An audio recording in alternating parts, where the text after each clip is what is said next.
আল্লাহ পাকের এরশাদ, আমি আমার বান্দাদের ও রাসূলদের দুনিয়ার জিন্দেগিতে সাহায্য করিয়া থাকি, আখিরাতেও সাহায্য করিব।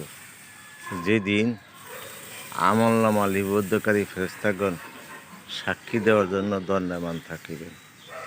সূরা মুমিন ৫১ নম্বর আয়াত।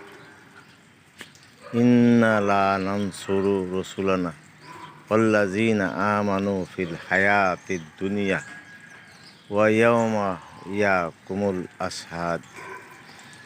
আল্লাহ পাক আল্লাহর বান্দাদের বিভিন্ন কাজে বিভিন্ন সময় দুনিয়াতে সাহায্য করেন, আখিরাতেও সাহায্য করেন, যার ফলে আল্লাহর বান্দা হক হালালি হতে সামান্য পয়সা ইনকাম করে তা দিয়ে সে সারা মাস সারা বছর ভালো চলে। কারো কাছে মুখাপেক্ষি হইতে হয় না, কারো কাছে লোন লইতে হয় না। অথচ দেখা গেছে এই আল্লাহর আর এক বান্দা সৎ পথে ইনকাম করে না, আল্লাহর হুকুম মানে না, রাসূলের সুন্নত অনুযায়ী চলে না, তারা সব সময় ঋণী থাকে, বিভিন্ন মানুষের কাছে লাঞ্ছিত হইতে হয়।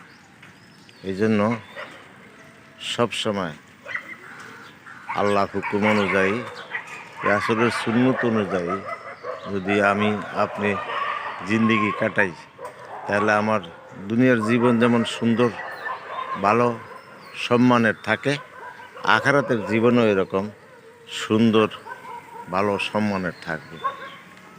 এই জন্য সব সময় হর হামেশা ২৪ ঘন্টার জিন্দেগি আল্লাহর হুকুমের উপরে রাখতে হবে, আর এই জিন্দেগি রাসূলের সুন্নত তরিকে রাখতে হবে।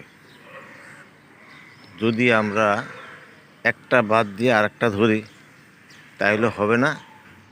যেমন দুনিয়াতে আমরা যে কোনো কাজ করি একটা নিয়মতান্ত্রিক ফর্মুলা হিসাবে করি, আখিরাতের জিন্দেগি তো এরকম হবে। আমরা কোনো কিছু বাদ দেওয়া যাবে না।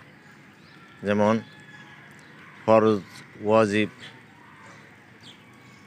মুস্তাহাব, প্রত্যেকটা কাজের প্রতি লক্ষ্য রাখতে হবে। আরও খেয়াল রাখতে হবে, যদি আমরা একটা বাদ দিই আরেকটা ছুটে যাবে, আরেকটা বাদ দিই আরেকটা ছুটে যাবে। এইরকম বাদ দিতে দিতে এক সময় দেখা যাবে সবই ছুটে গেছে। এই জন্য সবসময়